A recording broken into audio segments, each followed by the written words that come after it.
Okay, for this video, we're going to talk about choosing the right fabrication for your pattern making. In simulation, there are a lot of different not videos, there are a lot of different fabrications to choose from, but which one is the best one for you to display your true pattern shape? I'm going to take a look at some of the different fabrications and the effect they have on the pattern. So now we are on part 3. And basically we did fix our pattern, like I said, 85% is good. And we're going to work on just visualizing some of the different fabrics and the drape that they have, the effect of the drape. So right now we're in a lightweight muslin. It's an 80-20 muslin, which is probably something you would drape a dress on. It's not too thick. It's not too thin.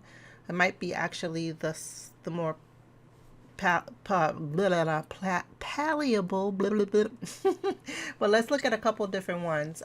Some people suggest to drape in the cotton gabardine, and we're going to take a look at how that looks. And some other people suggest to use a true woven fabric. So let's pick one of our wovens that is good for simulation. We'll do a heavier weight muslin so you can see the difference with that.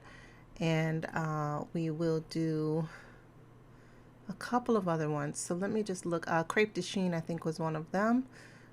Is it crepe de Chine or? Yeah, I think it's crepe. So I'm going to choose the crepe. For the actual kind of garment it is, crepe, I kind of like to drape it in crepe because of the reaction to the fabric. So here we go. We're going to check what these fabrics look like. This is a short video. We're just going to simulate the fixed pattern in a little, variable fabric weights and fabric parameters. So right now it didn't really give me much of a change, which tells me that this is probably a good fabric for draping. I'm giving it a little time to simulate. Now this is the heavier muslin that we're going to put it in. And this heavier muslin should stiffen it up, but it shouldn't really change the drape of it. So let's go ahead and simulate that and see what we can get from that. So I see a very slight change, but it does look a little stiffer. I can tell by the darts kind of poke out a little bit more. So this is something that you would use for like a coating weight or something like that, something stiffer like a jacket. So the next one we're going to use is the silk crepe, and that will have a little more relaxed hang. So this is nice if you have like a flowing dress, or if you have something, it kind of took out some of those drag lines, which tells me that it is a little more forgiving than the other fabrics, but I can still see the fit imperfections. So you have to go through and choose a little bit of the different fabrics to look and see how your pattern is draping. These are the ones that I suggest, as well as the default 5 fabric and the default fabric for simulation. Let's take a look at those, because those are what you probably will choose first. So the default version 5.2 is also a little bit more forgiving fabric. Kind of reminds me of the crepe de Chine. I did see a slight change. But yeah, and then the other one is the newer fabric, which you're going to see is quite different. So we're going to put that in, and we're going to see that that fabric is actually different. But the moral of the story here is that there's not one specific fabric that you should stick to when draping. You kind of have to know which fabric you want to use. These are the ones that I recommend, but you have to know which fabric you want to use for which type of garment.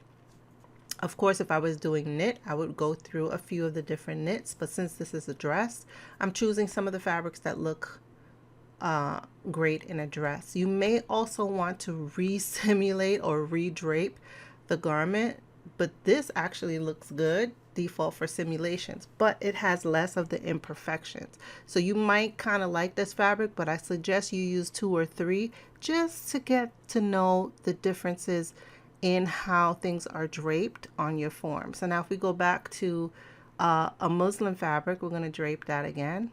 and we can see that it's stiff. So now we saw that jump back from the default fabric to a stiffer fabric. We saw that in the front of the hip, and the hip too. In the back of the hip is looking very tight, very close fitting now, and not as forgiving as some of the other fabrics. So keep in mind that these are a few of the good fabrics that won't change too much in between each other, but the subtle changes kind of have to do with what you want the outcome of your actual garment to be.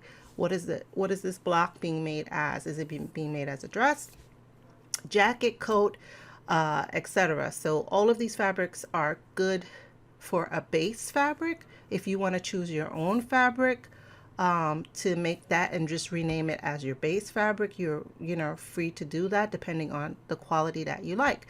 This is one of the great things about the program, is that you can go ahead and create your own standards and create your own visual identities within the program, how you want your garment seen. So this is really great to just be able to go through and look at the reactions of these fabrics.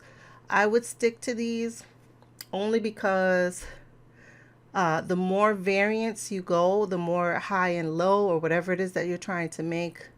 I mean, I don't know if you're making all wool garments and you want to pull in a wool melting fabric. That's actually good for wool. But these are the things where you start to use a pattern, or you use your block as these are your fabric bases. So if I'm making a dress, this is what I would use, and I would cycle through the one where I feel like it represents more of the fabrics that I will be going for within the collection or line or whatever pattern that I'm making. So this is the number 3 in the series, guys, and I hope you like it. And this was a short one, but just keep trying with different fabrics until you like it. But that's after you've gone through and kind of trued your pattern up. You might decide that you see something else that you want to fix on your pattern based on the fabric that you use. Every fabric's going to be different. It's going to drape different, as you can see from the little things. We're going to do a silk charmeuse, and we're going to see that it's just going to hang there and look beautiful because it's charmeuse. So see, that little hip dent has gone away, and it looks a little bit smoother in the back. And that's charmeuse, but charmeuse is a lighter weight fabric and less forgiving than maybe the muslin might be. So if we go back to our heavy muslin, or we have to go back to the original, we'll see more of the dimples and drag lines and things that we may want to fix as a pattern. Okay, guys, I hope you like that.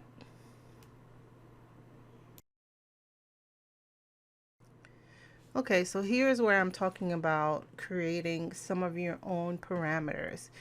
It is really nothing to adjust or to make a fabric that is in between something that you might like. Maybe you like one of two, two of one, and you want to kind of make a middle ground. What you can do is create check your physical properties. Go ahead and jot that down or save it out. There's a way you can go ahead and save the file as your own fabric. However, jot down the differences in the fabric. You'll see that these have very slight differences in the stretch wep and stretch warp, and they're in like their 20s, between their high and low 20s, and that gives it the same, characteristics. But if there's something that you want to see, you can go ahead and change it out and then create your own. This is one of the abilities that you have in CLO3D. Choose your own base fabric. Bye-bye.